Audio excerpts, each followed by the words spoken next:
Follow Jesus. You know, God, I have been worried for a long time about this racial thing that keeps plaguing us black folks. It appears to me like other people have been prejudiced against and other people have been slaves. For example, the Jewish people were slaves at one time. You set the whole story down in the Holy Bible. And it did not matter what the Jewish people did or did not do. When they called on you, you helped them. You never did forsake them. So you know, I had a real problem when I started writing these poetry words. We done had everything worse in a way than anybody I know because of our skin tones. Most of us can't never hide out. Anywhere in this world, almost everybody gangs up on us at one time or another. Even these big buildings looks to me like they don't like us either.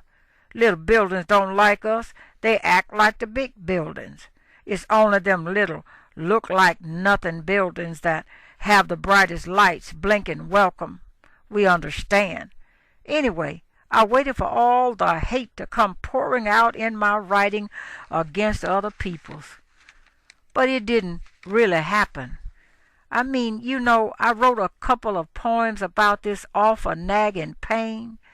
Then the questions came about me being black and writing like I want to write. Seems like I could hear a small voice say, "Follow Jesus." All the while when I'm searching through the Holy Bible, I could hear that small voice say, "Follow Jesus."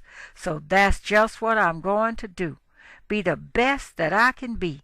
And everything I put my hands on, I don't have to copy anybody. As long as I write with love in my heart, I cannot fail. And anyhow, who ever heard of anyone failing when they be following after my Jesus? But this question of the race problem just won't go away. So I picked up the Holy Bible, and for the fourth complete reading from the Old Testament to the end of the New Testament, I heard that small voice say, "Follow Jesus." It was deep in my head and heart and belly. I heard it again. I'm telling you, it came rolling along quietly, sweetly, in faraway honey tones. This is what it said.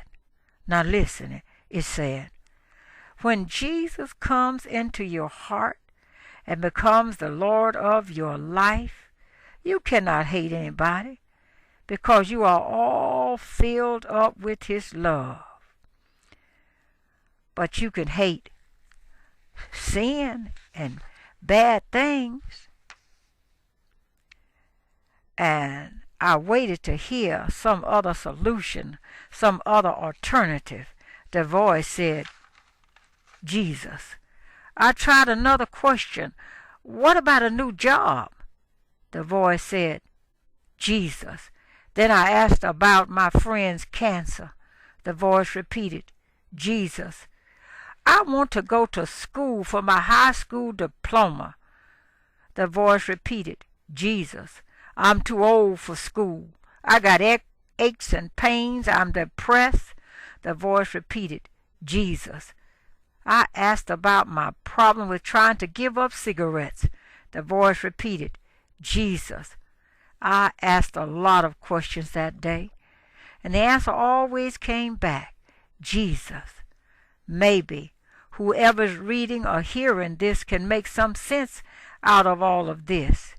Is it possible that Jesus is the answer to everything in our lives?